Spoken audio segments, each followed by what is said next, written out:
Hi, ഇതൊക്കെ നമ്മുടെ വെള്ളക്കാന്താരി നിറയെ മുളക് നിറഞ്ഞിരിക്കട്ടോ, നല്ല പാകമായിട്ടിരിക്കുകയാണ്. അപ്പൊ ഞാനിപ്പോ ഇത് നമ്മള് എടുക്കാൻ വേണ്ടി വന്നതാണ്. ചമ്മന്തിക്കോ ചട്നിക്കോ ഇപ്പൊ ഉപ്പേരിക്കോ കീറിയിടോ ഒക്കെ ചെയ്യാം.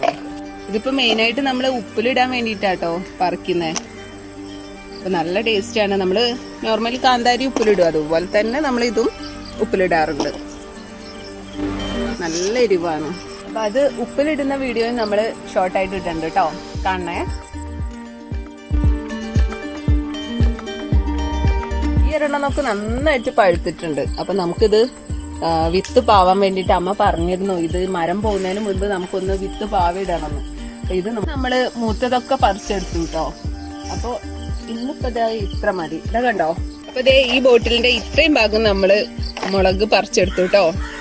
അപ്പോൾ നിങ്ങൾക്ക് വീഡിയോ ഇഷ്ടപ്പെട്ടു എന്ന് വിചാരിക്കുന്നു. ഇഷ്ടപ്പെട്ട ലൈക്ക് ചെയ്യുക, ഷെയർ ചെയ്യുക, സബ്സ്ക്രൈബ് ചെയ്യാൻ മറക്കരുത്. അപ്പം അടുത്ത വീഡിയോയിലൂടെ കാണുമ്പോഴേക്കും ടാറ്റാ.